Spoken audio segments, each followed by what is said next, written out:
Hi, Explain Dad here, and in this video I'm going to show you how to lock WhatsApp on your iPhone. Make sure you stay to the end so you don't miss any of the important steps. Like the video and subscribe to the channel for more content. Let's begin. The first thing we're going to do is open WhatsApp. So go to WhatsApp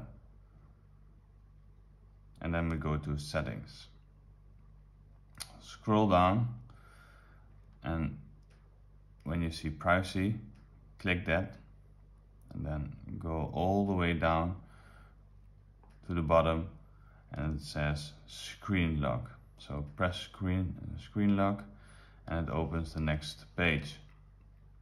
So it says when enabled you need to use Face ID or Finger ID to unlock WhatsApp.